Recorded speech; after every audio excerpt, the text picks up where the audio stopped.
श्री सद्गुरु महाराज की जय। प्रवचन संख्या 32। ईश्वर भक्ति की विशेषता। प्यारी धर्मानुरागी जनता, मैं आज क्या कहूँगा कल ही विदित कर दिया हूँ। आज का वर्णन है ईश्वर की भक्ति कैसे की जाएगी, किंतु आपको याद दिलाने के लिए कह दूं कि इसकी आवश्यकता क्या है। लोग कहते हैं ईश्वर भक्ति का प्रचार तो होता ही है, फिर इसका क्या काम। तो ठीक ही है, सब कोई प्रचार करे, किंतु कुछ इस सत्संग को भी थोड़ा मौका मिले कहने सुनने के लिए। देखिए, मन कैसा है, किधर जाता है। विशेष करके विषय की ओर ही दौड़ता है। सत्संग करते करते ही मन भाग जाता है। यदि कहिए कि भक्ति प्रचार का क्या काम है, तो राकापति षोडश उगहि तारागण समुदाय सकल गिरिन्ह डवलाइए दिनु रवि राति न जाय सियावर रामचंद्र सतगुरु शरणम। ऐसे ही बिनु हरि भजन खगेसा मीटहि न जीवन केर कलेसा। इसके लिए भक्ति का प्रचार है। अपने हृदय से पूछिए कि कुछ तकलीफ दुख भी है। प्रति घंटे अपने क्लेश का वर्णन करता है। काम क्रोधादिक विकार आने पर कैसे करते हैं, विचारिए। काम बात कप लोभ अपारा क्रोध पित्त नित छाती जारा। काम रूप वात है, लोभ रूप अपार तप है, और क्रोध रूप पित्त है जो सदा हृदय जलाता है।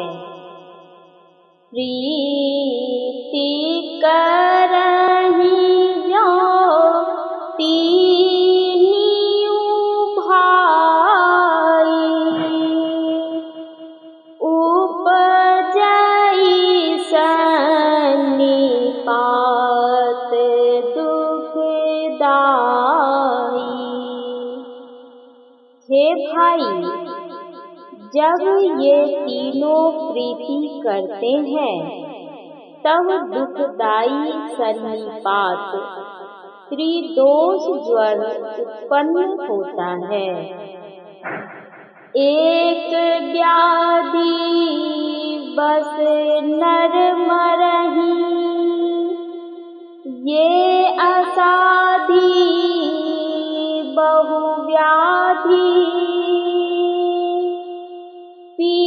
यही संतत जीव कह, सो कि मिलाई समाधि सियावर रामचंद्र सतगुरु शरणम। मनुष्य तो एक ही रोग के वश होकर मर जाते हैं, परंतु ये बहुत से असाध्य रोग हैं जो जीव को सदा दुख दिया करते हैं। इस दशा में वह जीव कैसे सुख पा सकता है?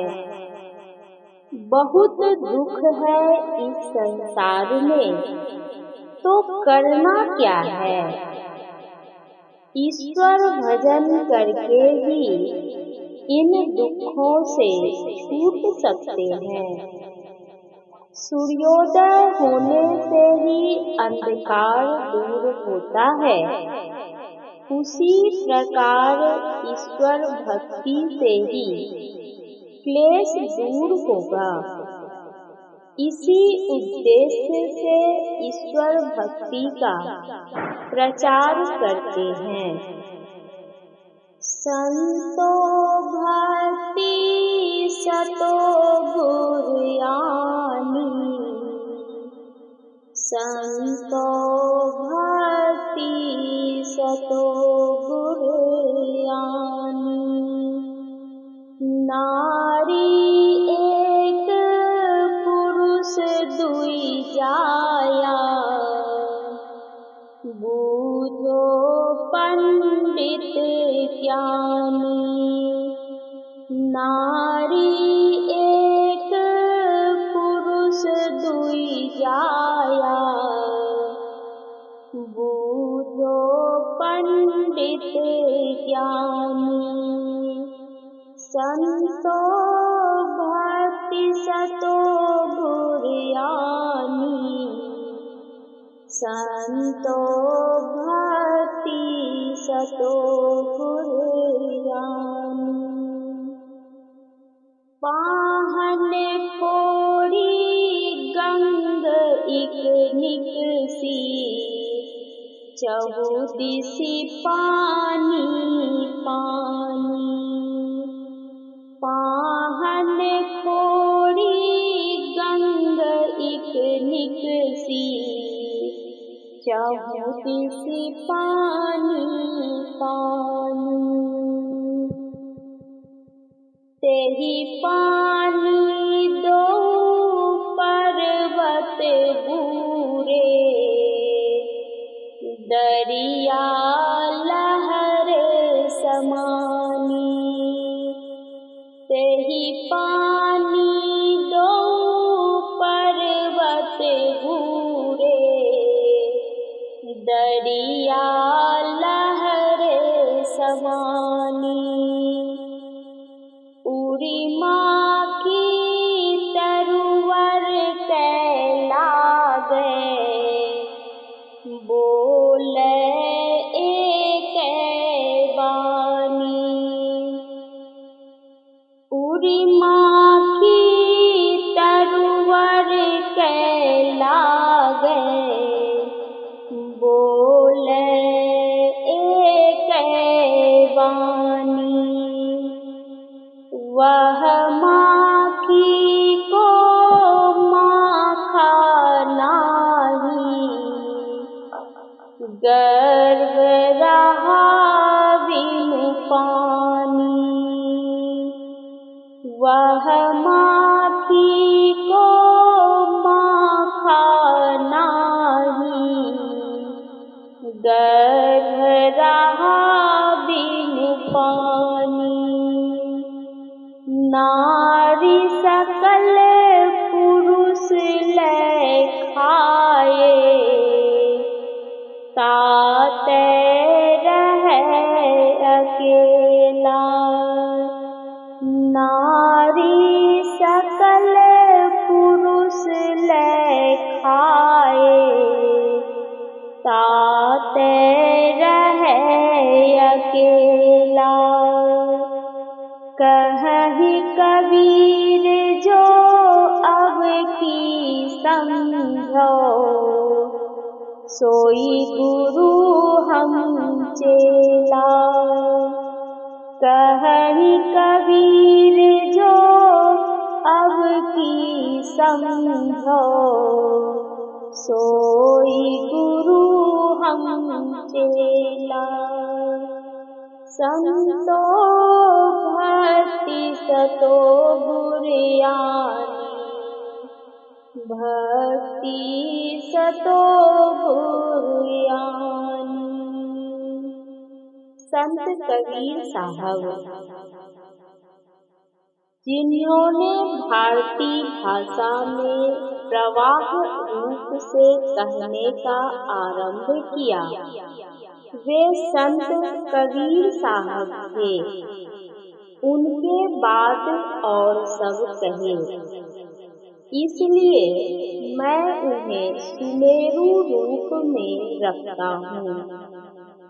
ये विशेष थे और नानक तुलसी कम थे, इसलिए नहीं, बल्कि इसलिए कि ईश्वर की मौज से पहले संत कबीर साहब आए थे, पीछे ये लोग।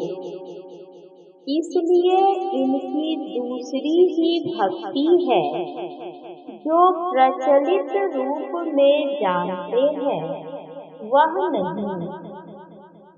एक स्त्री ने दो पुरुष उत्पन्न किया, उसको पंडित ज्ञानी बूझिए।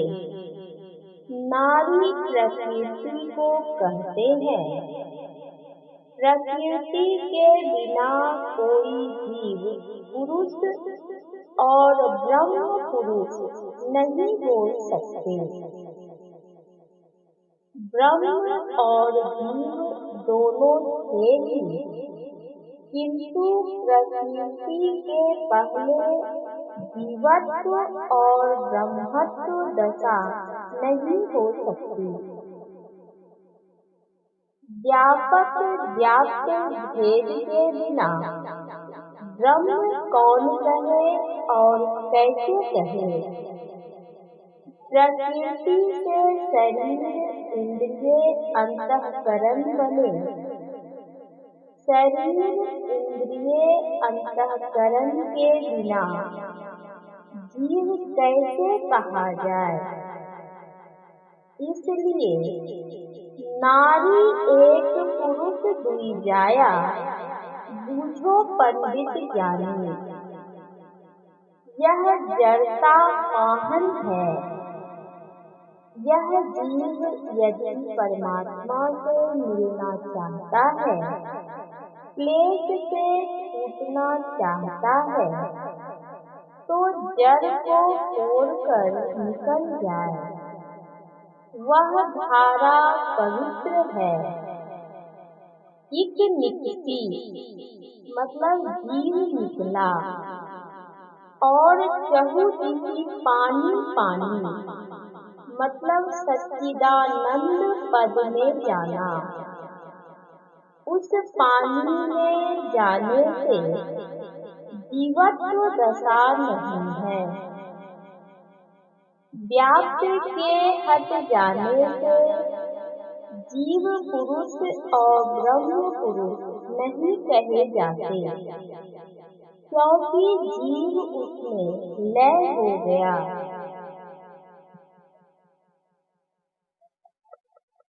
उरी माखी तरुवर के लागे,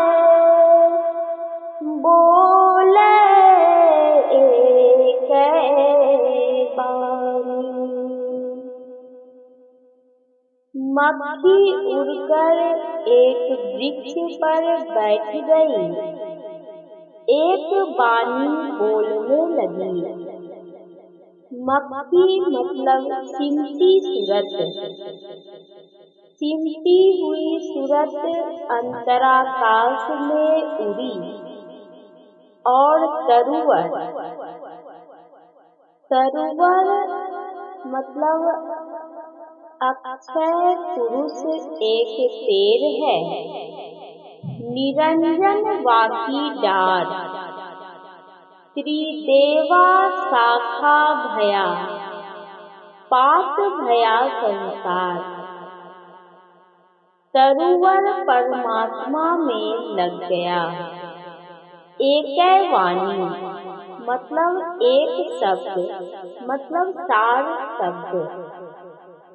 विकारों को पुरुष वर्ग ने लिया है, ज्ञान वैराग्य आदि को वह नारी अपने में पचा ली।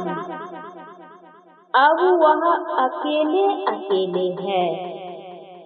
इस प्रकार की भी भक्ति है। इस ज्ञान का कितना विशेष कम प्रचार है, जान लीजिए। इस सत्संग के द्वारा इसी भक्ति का प्रचार होता है। किसकी भक्ति करेंगे? ईश्वर की भक्ति करेंगे। परमात्मा के लिए भी कभी ईश्वर और कभी परमात्मा कहूँगा, इसको जान लीजिए। ईश्वर की ओर कैसे लगावे? कल कहा गया था कि जो मन बुद्धि इंद्रियों को ग्रहण नहीं हो, वह परमात्मा है। वही व्यापक व्याप्य अखंड अनंता, राम परशुराम आदि 10 अवतारों में होने से वे बट गए नहीं। सब रूपों में होते हुए कितना विशेष है, ठिकाना नहीं। भगत हेतु भगवान प्रभु, राम धरे तनु भूप, किए चरित पावन परम, प्राकृत नर यथा अनेकन वेश धरी, नृत्य करई नट कोई, सोई सोई भाव दिखावई, आपने होई न सोई सिया वर रामचंद्र सतगुरु शरणम।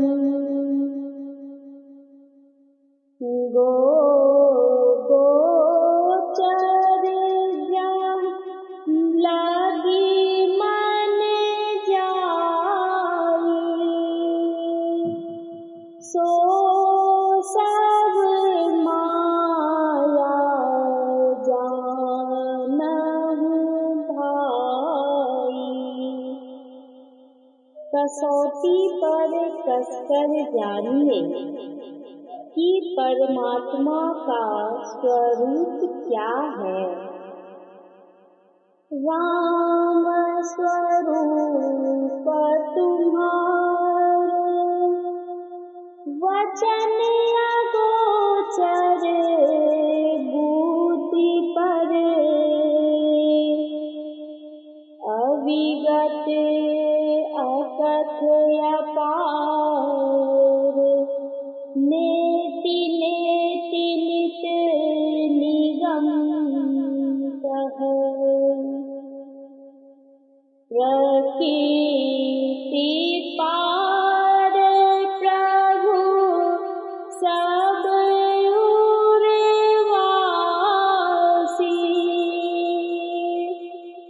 ब्रह्मा निरीह विरज अविनाशी।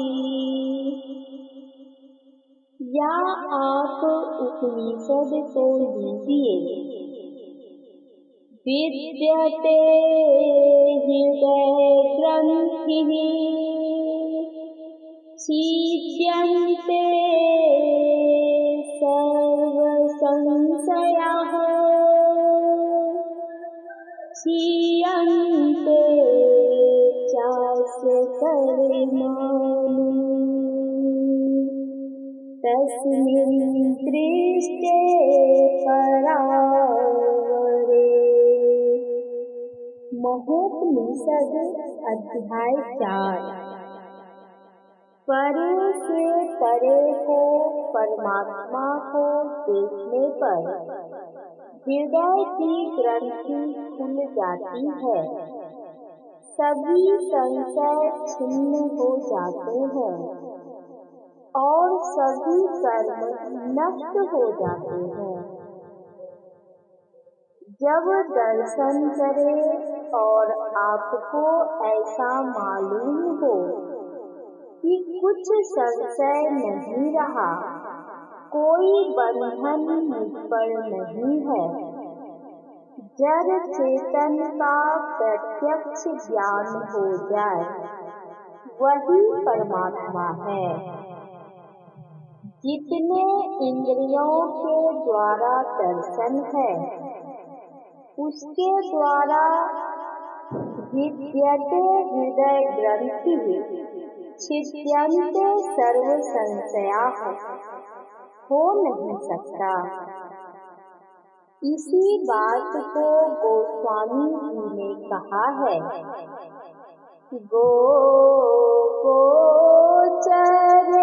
जा लगी मन जाई, सो सब माया जानहु भाई। जब ये माया ही है, तब इसे परमात्मा कैसे कहिएगा? अब उसकी भक्ति कैसे की जाए जो मन बुद्धि से बाहर है? इंद्रियां पहचान नहीं सकती। कितनी बुद्धि कहती है ईश्वर है, कितनी बुद्धि कहती है ईश्वर नहीं है। आजकल नास्तिकवाद की भी पताका उड़ रही है। जीव माने ईश्वर नहीं, कोई जीव ईश्वर कुछ नहीं माने। कहते हैं तुम्हारा शरीर है, जड़ जड़ के मिलने से ऐसा कुछ काम करने के योग्य हो गया है। शरीर छूटेगा, कुछ भी बाकी नहीं रहेगा। किंतु हमारा सत्संग तो कहता है ईश्वर है, तुम जीव हो, दुख में पड़े हो, ईश्वर की भक्ति करो, सुखी होगे। फिर कहेंगे जब ईश्वर मन बुद्धि आदि इंद्रियों से परे है, उसे कैसे पकड़ा जाए? हम लोगों को विश्वास है ईश्वर अवश्य है। अलख अपार अगम अगोचरी, नाति सुकाल न करे मार। जाति अजाति अजोनि संभव, नाति सुभाव न भरमा। साचे सचियार बिकहु कुर्बानु, नाति स्वरूप वर्ण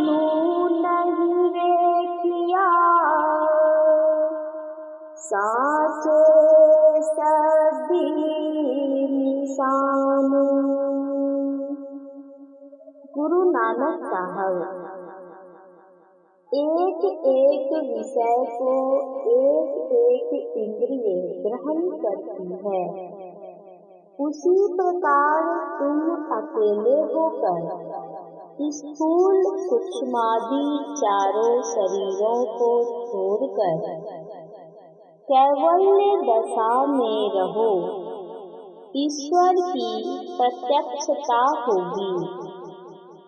मन तुम्हारा नौकर है, इंद्रियां नौकरानी है।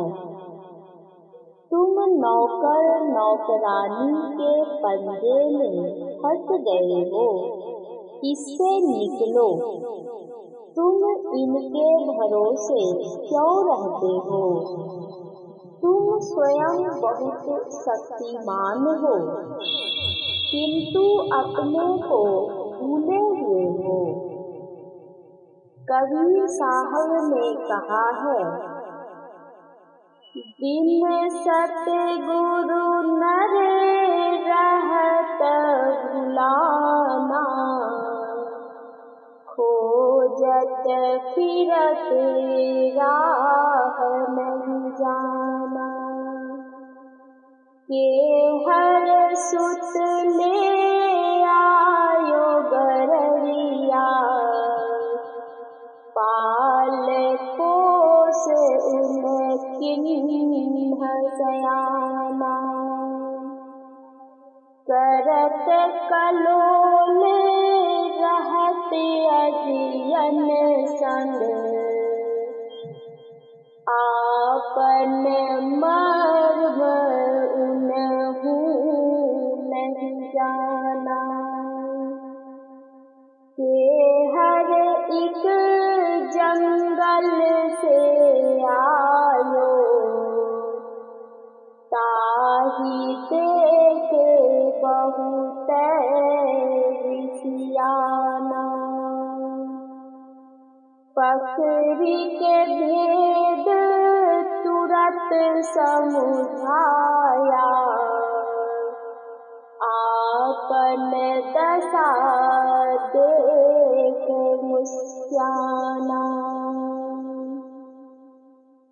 जस कुरंग बिच बसत पास ना, खोजत मूढ़ फिरत चौगाना।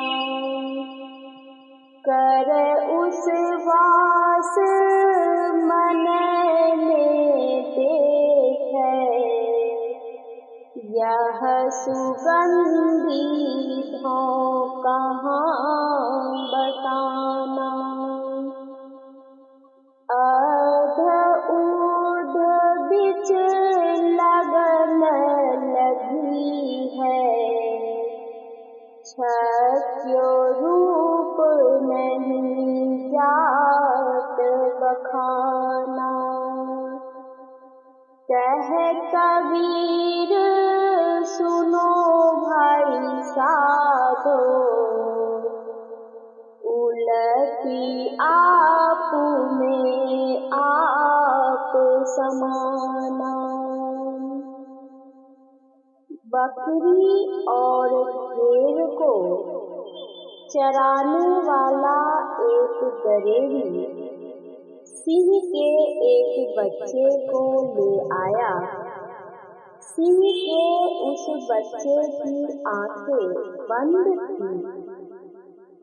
सिंह बाघ के बच्चे की आंखें जन्म काल में बंद रहती हैं। वह सिंह का बच्चा नहीं जान सका कि वह किसका बच्चा है। कुछ दिनों के बाद उसकी आंखें खुली तो उसने अपने को बकरी भेड़ के बच्चों के साथ पाया। जैसे भेड़ बकरी का बच्चा खेल कूद करता, वैसे ही वह भी उसके साथ खेल कूद करने लगा। एक दिन एक सिंह जंगल से आ गया। उसने देखा कि यह तो मेरी ही जाति का बच्चा है, लेकिन भेड़ बकरी के साथ रहता है। जंगली सिंह को देखकर गरेड़ी, भेड़ और बकरियां सब भागते हैं। उन सब के साथ सिंह का बच्चा भी भागता है। यह देख जंगली सिंह ने उसको पकड़ा। उसने उसको पकड़कर पानी में अपना और उसका मुंह दिखाया और कहा, देखो, तुम्हारा रंग रूप जैसा है, मेरा भी वैसा ही है। पानी में अपने रूप को देखकर उसको ज्ञान हो गया कि मैं भी सिंह ही हूँ। ऐसे ही जीवात्मा परमात्मा रूपी सिंह का बच्चा है, यानी परमात्मा का अंश है। इंद्रियां जितने हैं वे भेड़ बकरी के समान है। जीवात्मा इनके साथ रहकर अपने को इंद्रिय समझता है। जब सच्चे सद्गुरु मिलते हैं तब उसको दिखला देते हैं कि तुम संसार की ओर से उल्टो अपने अंदर देखो।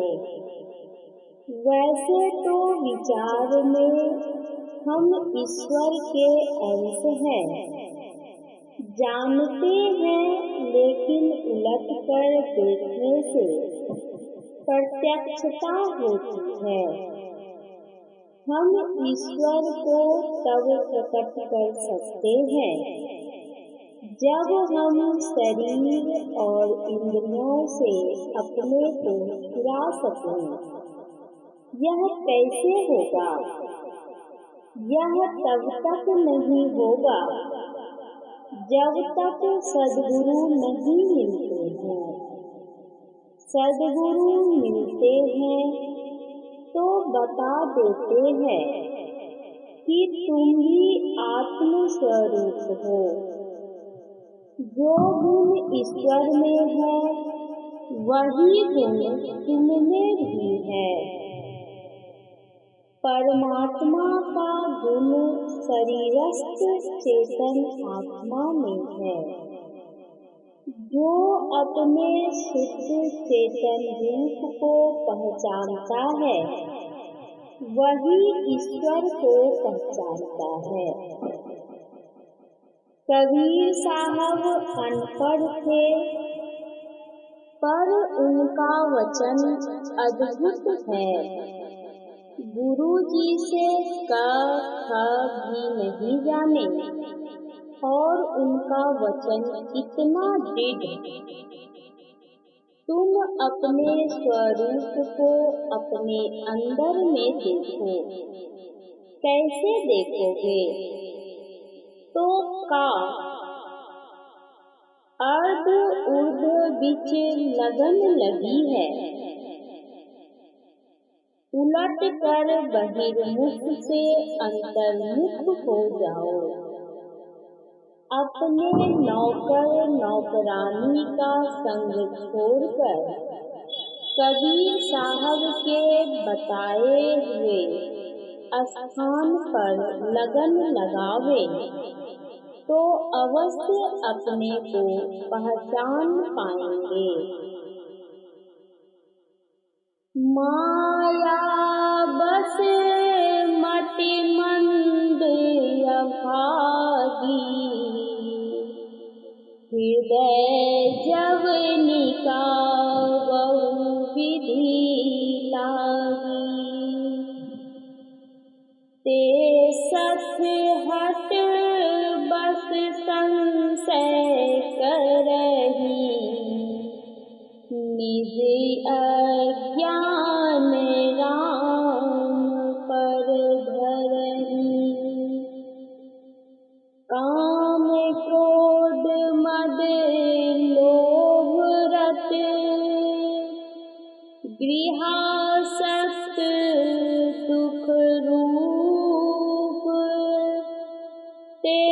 तिमी जानहि रघुपति भी, मूढ़ परे तम कूप सियावर, रामचंद्र सतगुरु शरणम।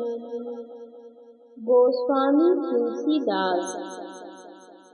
जो काम, क्रोध, मद और लोभ में लिप्त, घर के कामों में फंसे हुए दुख रूप हैं, वे अंधकार के कुएं में गिरे हुए मूर्ख राम को कैसे जान सकते हैं?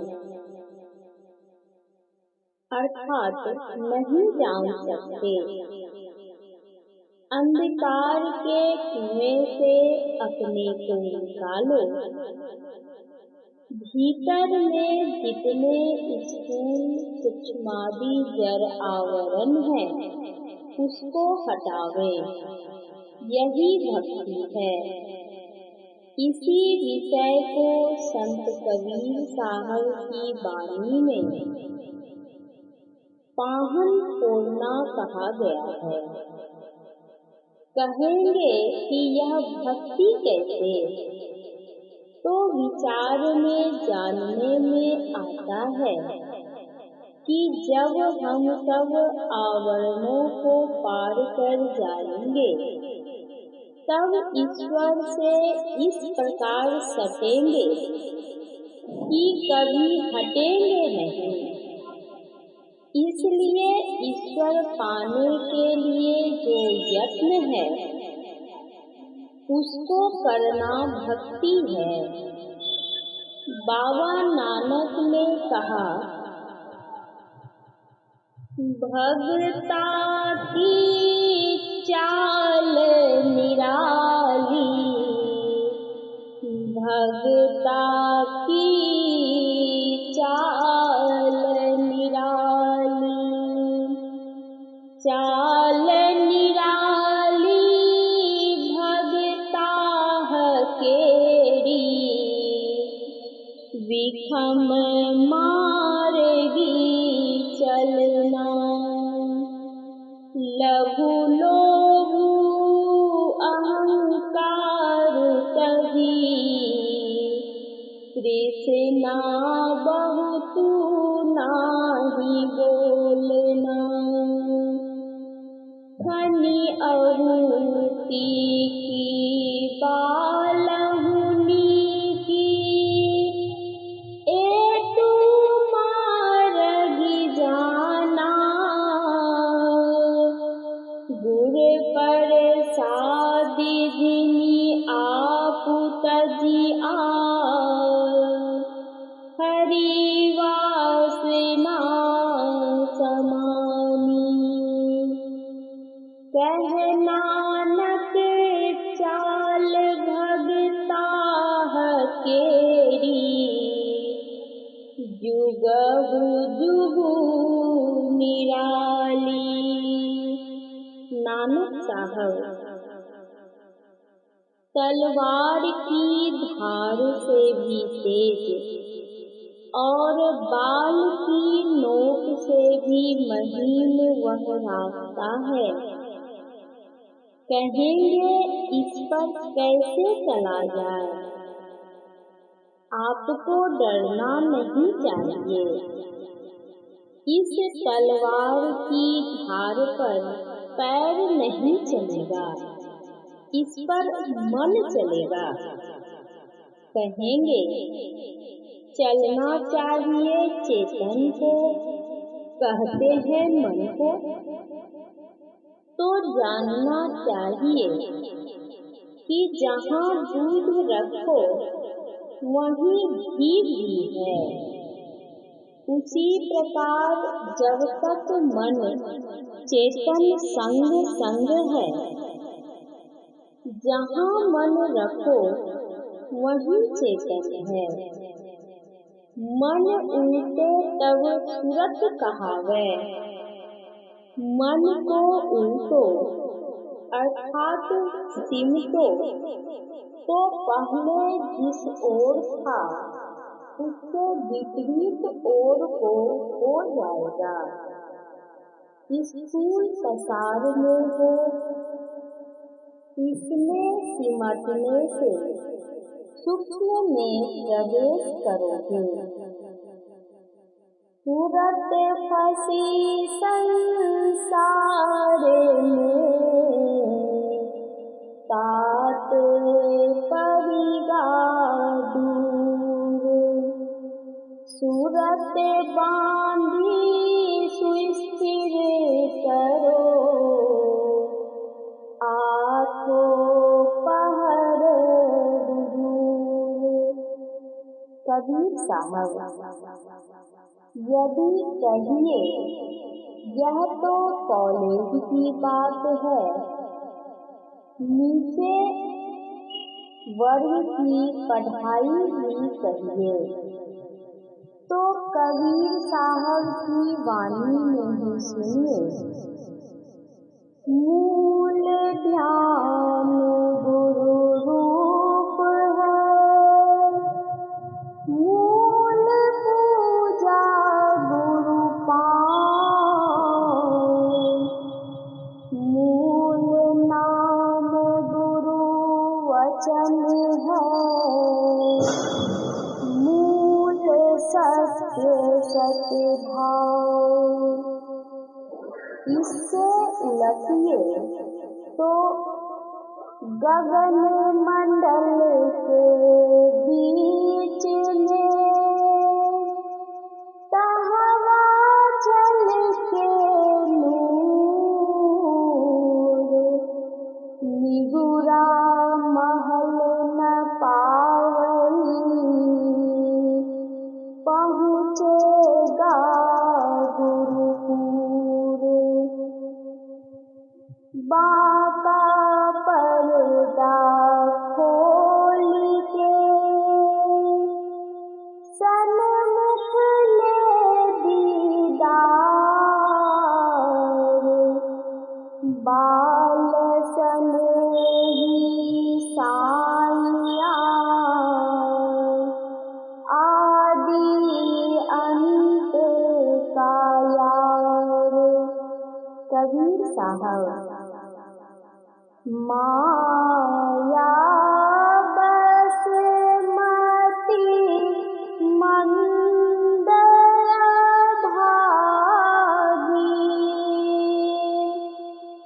हृदय जवनिका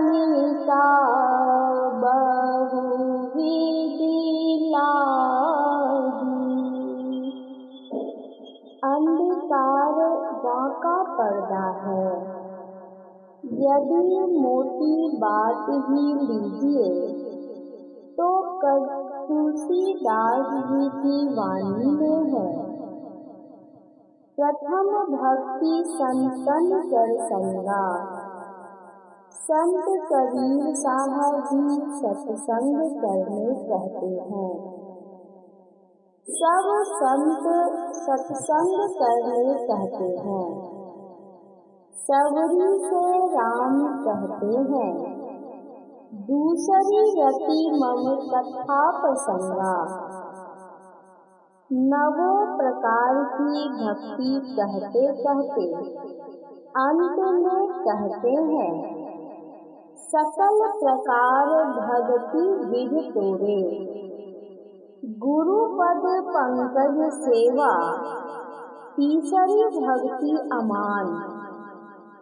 मान मर्यादा को छोड़कर गुरु की सेवा करो शिवाजी की तरह, अथवा हाल के राय बहादुर शालिग्राम की तरह।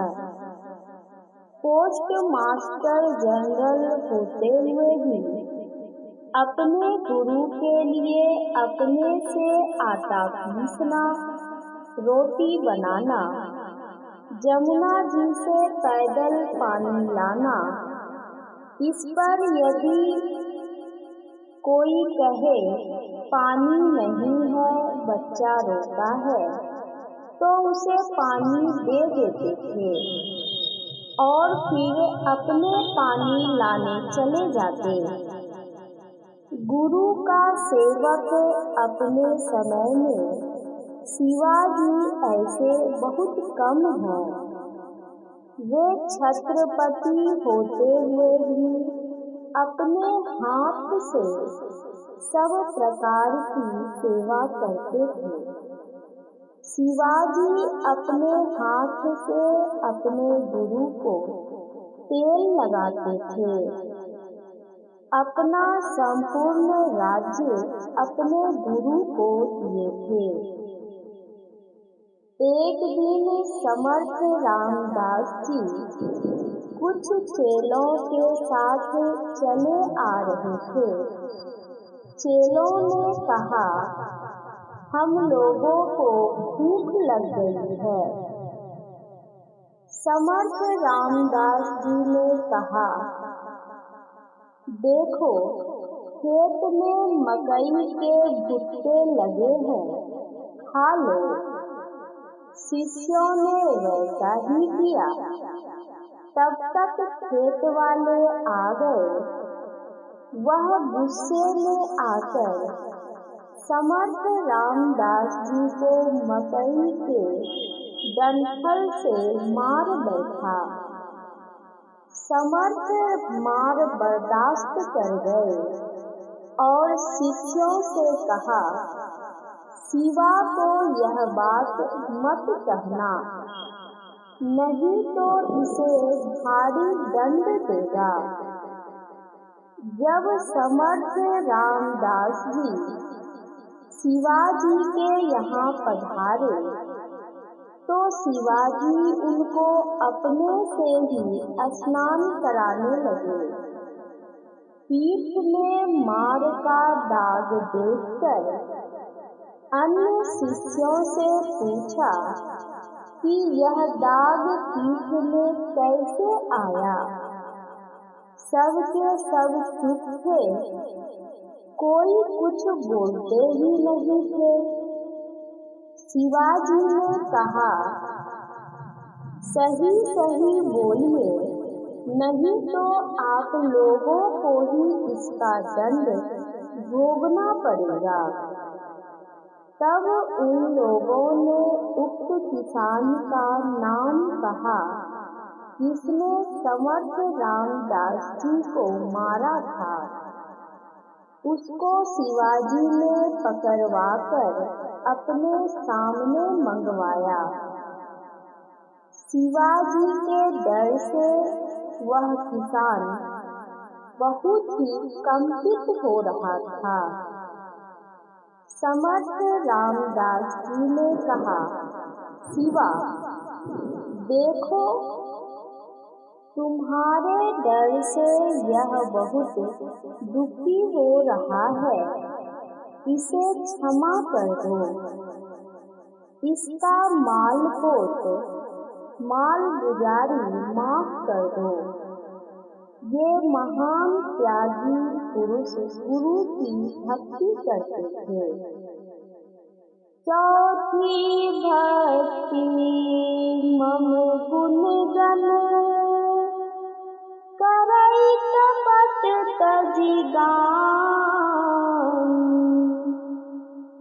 पांचवी भक्ति मंत्र जाप मम दृढ़ विश्वासा। पंचम भजन सोवेद प्रकाशा। ऐसा नहीं कि माला तो करने फिरे, जीव फिरे मुख माही। बल्कि ऐसा तन फिरे मन फिरे वचन फिरे, सूरत निरत फिरे हो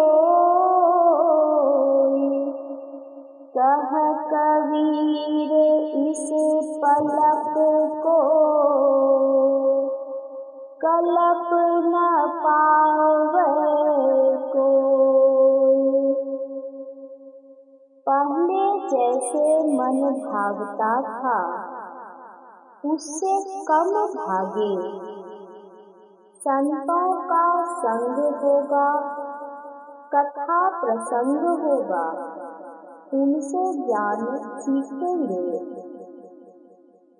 ईश्वर भक्ति कैसे होगी? गुरु की सेवा करेंगे, ईश्वर का गुणगान करेंगे, जप करने कहेंगे। यह क्रमबद्ध है। छठी भक्ति दम आती है। इंद्रियों को रोकने का स्वभाव आपको हो जाए तब दमशील हो जाइएगा। बहुत से कर्मों से अपने मन को हटाइए। सज्जनों के धर्म के अनुसार संसार में बरतिए। सज्जनों का धर्म है झूठ, चोरी, नशा, हिंसा और व्यभिचार नहीं करने का। इस तरह आप इंद्रियों के रोकने का स्वभाव वाला हो जाइएगा। इंद्रियों के साथ मन की धार है। इंद्रियों में मन की धार होने से ही इंद्रियां सचेत होती हैं और काम करती हैं। मन ही विषयों की ओर इंद्रियों को ले जाने की प्रेरणा करता है। इंद्रियां बेरोक में दमशीलता नहीं होती। जिस केंद्र से इस धार का विहार हुआ है उस केंद्र में केंद्रित करो। केंद्र से केंद्रित होने पर विषयों की ओर नहीं जाएगा। इस प्रकार अभ्यास बारंबार करते करते इंद्रियों को रोकने का स्वभाव वाला बन जाइएगा।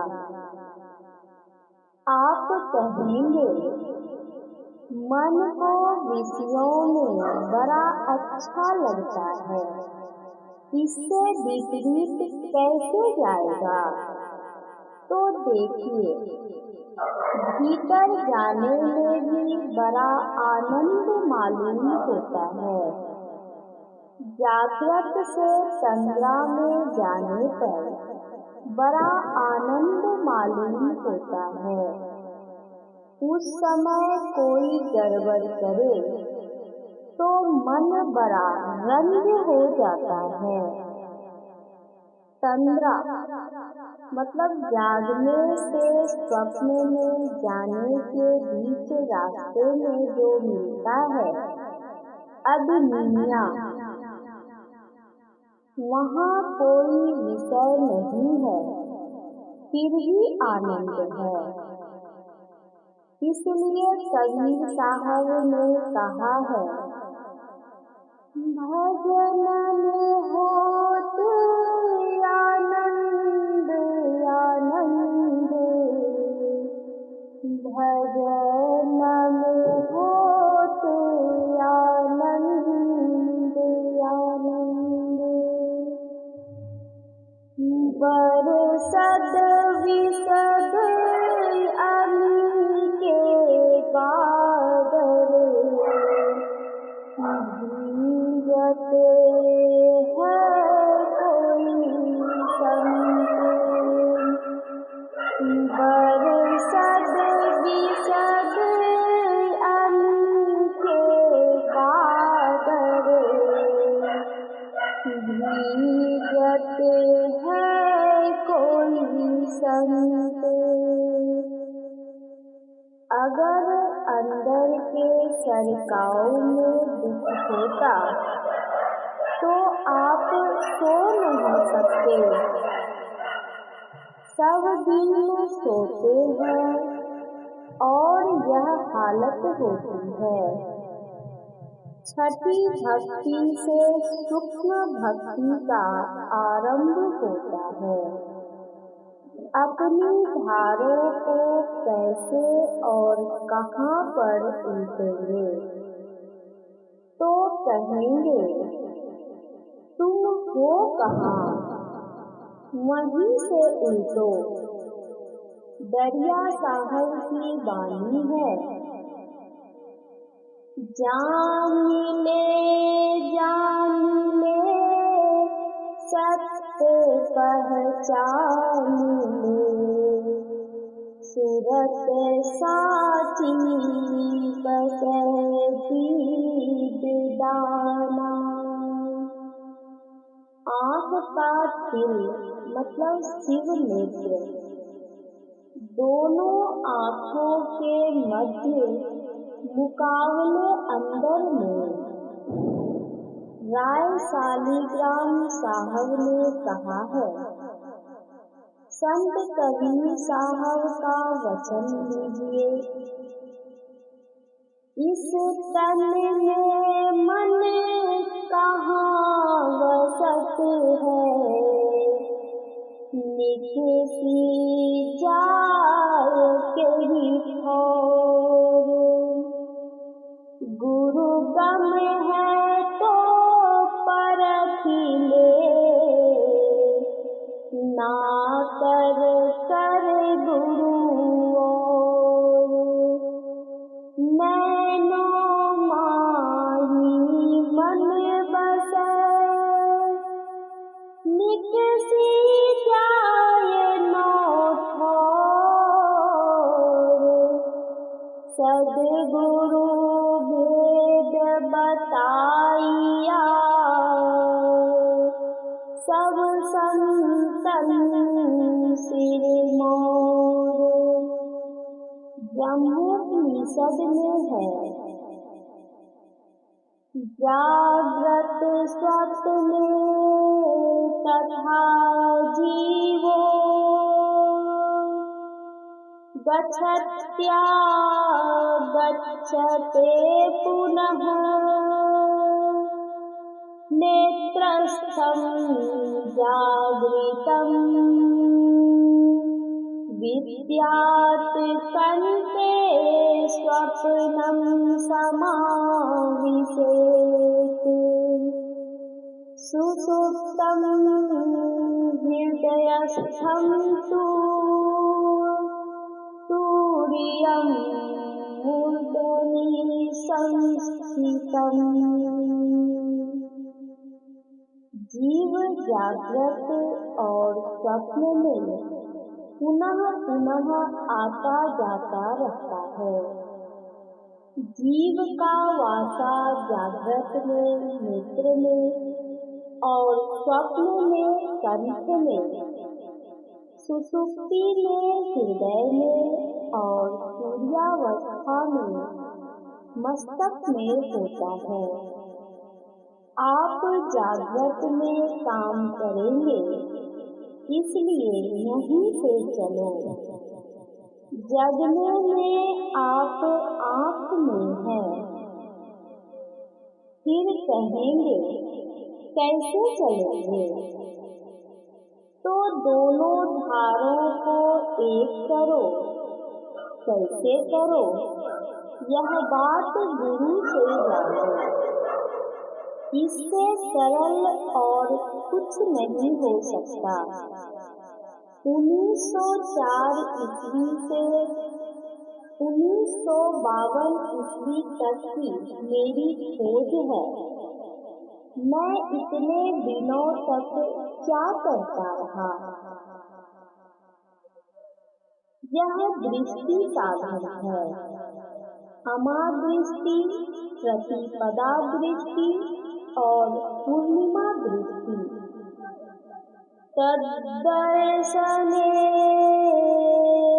तीसरो अमा प्रतिपद पूर्णिमा चेति, निमिलित दर्शन ममा दृष्टि। अरे दोन मिलितं प्रतिपद सर्वोन्मीलितं पूर्णिमा भवति। इसे देखने के लिए 3 दृष्टियां होती है, अमावस्या, प्रतिपदा और पूर्णिमा। आँख बंद कर देखना अमा दृष्टि है। आधी आँख खोल कर देखना प्रतिपदा और पूरी आँख खोल कर देखना पूर्णिमा है। अंधकार में यत्न करो तो तारा चमकेगा। ईसा मसीह ने 2 आँखों को एक आँख करने को कहा। सुषमना में जाना चाहते हो तो गुरु से जानकर करो। किसी का दोनों हाथ पकड़कर कोई खींचे तो संपूर्ण शरीर उसी ओर हो जाता है। उसी प्रकार दोनों दृष्टिधारों को एक करो तो फैली हुई सब धारें उसी ओर हो जाएगी। यही दमशील होगा। दृष्टि योग के साधन में कुछ कष्ट नहीं होता है। बिना प्राण निरोध के ही ध्यानाभ्यास द्वारा श्वास बंद हो जाता है। इस प्रकार होने से छठी भक्ति होगी। अब सप्तमी भक्ति आती है। सातम सम मोहिका जग देखा। जहाँ दम है वहाँ सम होना ही चाहिए। यदि कहो कि मन का साधन तो हो ही चुका, तो देखिए मन और इंद्रियों का संग संग साधन होना दम है। केवल मन का निग्रह सम है। यहाँ दृश्य नहीं है, केवल नादानुसंधान है। न नाद सदृशो लयः। मनोलय होकर तब क्या होता है? सहस कमल तल पार में मन बूटी हीराना हो। प्राण पुरुष आगे चले सोई करत बखाना हो। निर्मल चेतन परम पुरुष से जाकर मिलती है। यहाँ दम और सम क्या होता है वर्णन किया। इसी प्रकार की भक्ति सब किया करें। आत्म यथा लाभ संतोषा। जिसको सम होगा उसको सम ही हो जाएगा। इसके लिए अपना पराया सुख दुख शीत उष्ण सब सम हो जाएगा। ऐसा होने वाले के लिए आत्म यथा लाभ संतोषा उसकी खरीदी हुई चीज हो जाएगी। वह टेढ़ा क्यों होगा, सरल हो जाएगा। एक ईश्वर पर भरोसा रखो। भक्ति तो साथ ही समझिए, बाकी तो भक्ति तो फल है, यही जानिए। भक्ति को केवल मोटी ही नहीं जाननी चाहिए, उन छठी और सातवीं भक्ति को भी जानिए। इसके लिए संयम की जरूरत है।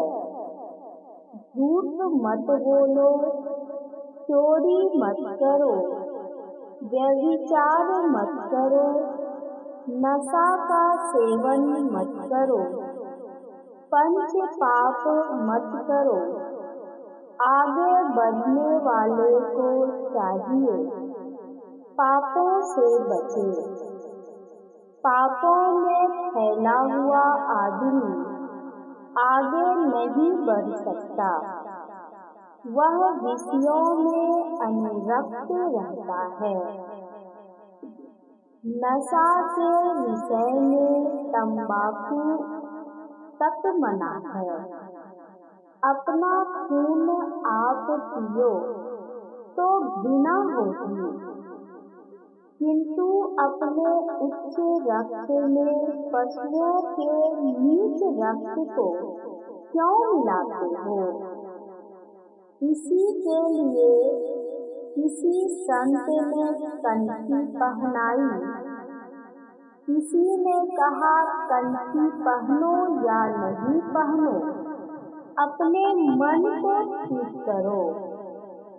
यह प्रवचन सहरसा जिला विशेषाधिवेशन ग्राम खापुर अब जिला मधेपुरा में दिनांक 9 नवंबर 1952 ईस्वी को अपराह्नकालीन सत्संग में हुआ था।